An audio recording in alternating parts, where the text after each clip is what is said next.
Ici Radio Taïwan International. Tout de suite, Meg Wang vous propose l'émission Retour à la source.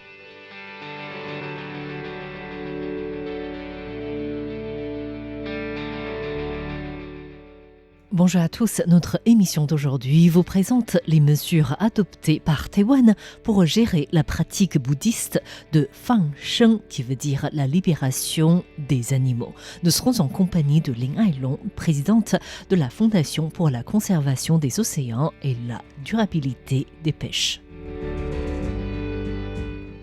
Dans le monde chinois, à Taïwan, à Hong Kong comme en Chine, le rituel bouddhique de Fang Sheng, qui veut dire libérer la vie, par lequel on sauve des animaux en captivité ou promis à la mort en les relâchant dans la nature, est une pratique bien ancienne. Au cas où l'on souhaite prier pour la bénédiction d'une proche de famille malade, il est également possible d'acheter des volailles, des poissons ou des crevettes pour les libérer dans la nature. Tout cela fait partie de la pratique de Fang Sheng. Libérer la vie dans la nature peut s'effectuer de manière individuelle, mais surtout collective. Dans ce cas-là, les fidèles cotisent ensemble pour acheter des animaux pour les libérer dans la nature après une cérémonie bouddhiste collective. Selon un rapport de la professeure en religion de l'université Zhengzhi, Li Yuzheng, dans les années 2000, la valeur de cette industrie liée à Fang Sheng peut dépasser les 200 millions de dollars taïwanais par an, c'est-à-dire plus de 6 millions d'euros. Mais quand il s'agit d'un commerce à profit, il y a des personnes qui en profitent. Pour répondre à la demande, les commerçants capturent souvent des oiseaux sauvages, des tortues, des poissons et d'autres animaux sauvages par tous les moyens, provoquant la mort d'un grand nombre d'animaux sauvages qui peinent à survivre une fois libérés dans un milieu inconnu. Certains recapturent même des animaux libérés pour les revendre encore une fois.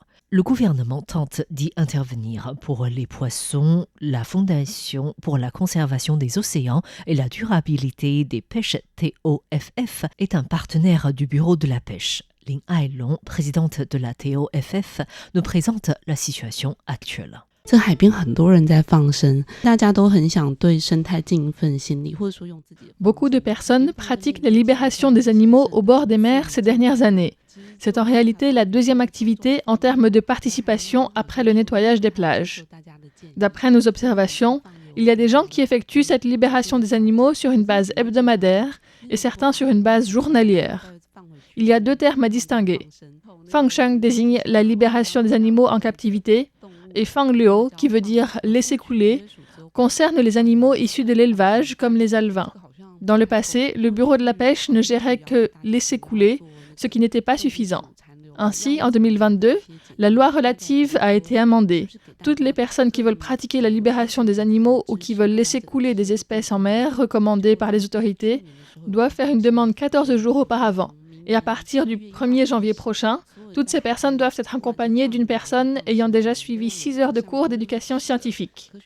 Pour certains bouddhistes, cette règle de demande obligatoire de 14 jours minimum est gênante, puisque souvent la libération des animaux s'effectue suivant le destin.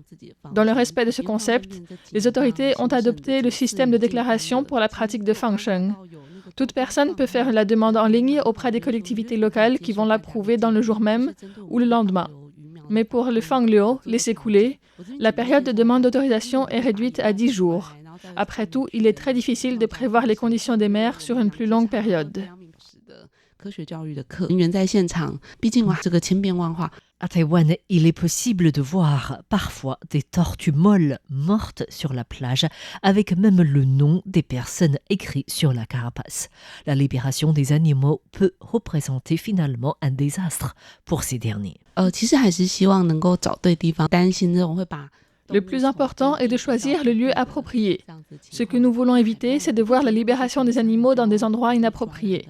Par exemple, il y a des personnes qui voient des murènes dans le marché, les achètent, puis vont les libérer à la plage la plus proche, sans se rendre compte que des murènes ne peuvent pas venir d'une plage sableuse. En plus, lorsque nous parlons d'élevage, la destination finale des animaux est toujours la restauration. Certains bouddhistes achètent directement des poissons auprès des élevages piscicoles pour les libérer. Nous avons beaucoup réfléchi à la gestion possible de ce genre de pratique. Nous avons ainsi conseillé à choisir la taille de poisson à libérer. Pour une meilleure survie des poissons libérés, il faut choisir des poissons ni trop grands ni trop petits. À compter du 1er janvier prochain, toutes les activités de libération des animaux dans la nature doivent être suivies par une personne ayant suivi 6 heures de formation sur l'éducation scientifique relative. Cette formation est assurée par la Fondation pour la conservation des océans et la durabilité des pêches. Ling Ailing, la présidente de la Fondation, nous présente le contenu de cette formation. Les 6 heures de cours couvrent la science maritime, avec par exemple la distinction des poissons d'eau douce et d'eau salée. Parmi les poissons d'eau salée, il y a même des poissons euryaliens, c'est-à-dire ceux qui peuvent s'adapter à une grande variété de salinité. Et il y a des poissons sténoaliens, incapables de supporter une grande variation de salinité. Tout cela relève des connaissances à apprendre. Il ne s'agit pas spécifiquement de connaître des poissons, il faut connaître l'environnement marin, comme la salinité, les courants marins, la variation de température des eaux en fonction des saisons. Ce sont des concepts de base pour choisir les poissons à libérer. Par la suite, il y a les questions de loi concernant la procédure nécessaire. Le bureau de pêche a chargé notre fondation pour gérer le site web pour toute personne souhaitant faire la demande pour une libération de poissons. La formation de 6 heures est également organisée en fonction des pratiques actuelles qui deviennent une source de menace à l'environnement.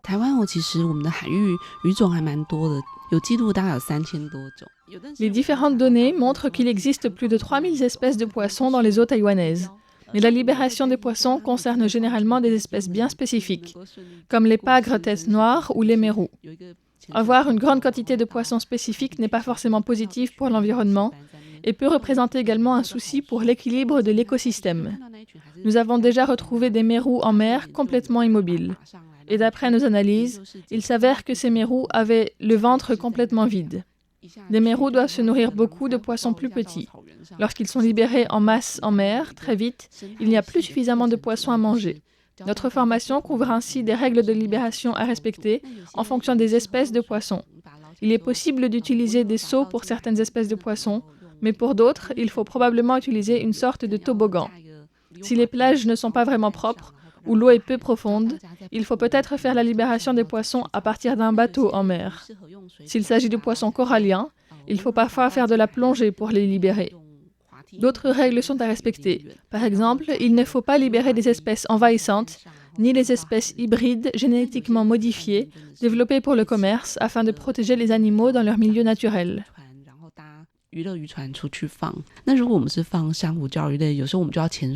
Le gouvernement prône Fang Liu, qui veut dire laisser couler pour redonner vie aux animaux marins.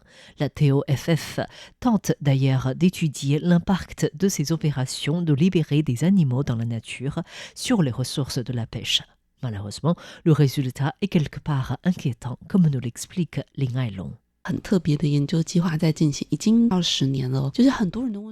Nous conduisons depuis 10 ans déjà un programme de recherche sur les effets des poissons laissés couler sur l'écosystème.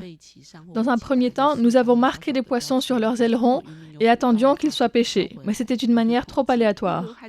Nous avons pensé ainsi à nous référer plutôt à l'examen de l'ADN pour voir la parenté. Chaque année, nous procédons au séquençage d'ADN d'une centaine de poissons que nous comparons avec des poissons pêchés dans les ports. Il s'avère qu'il y a une bonne proportion de ces petits poissons libérés qui réussissent à grandir et deviennent une récolte de pêche. Par exemple, pour la pagre à nageoire jaune, le taux est de 47%. Pour certains poissons, le taux peut atteindre les 80%. Dans ce cas-là, il faut également prendre en considération la situation de la biodiversité. Si nous pêchons ce que nous avons libéré, même si ces poissons ont réussi à grandir, cela symbolise plutôt un épuisement des ressources de la pêche.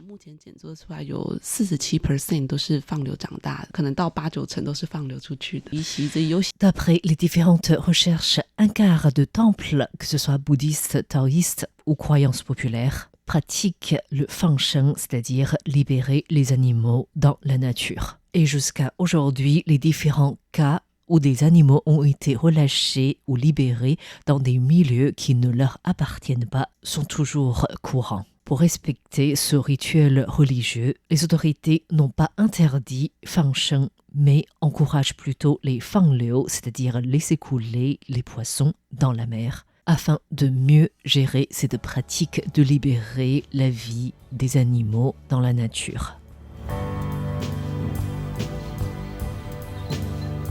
Merci à tous d'avoir suivi Retour à la source consacré aujourd'hui aux mesures adoptées par Taïwan pour gérer la pratique de fangsheng. C'était Meg Wang pour RTI et nous étions en compagnie de Lin Ailong, présidente de la Fondation pour la conservation des océans et la durabilité de la pêche.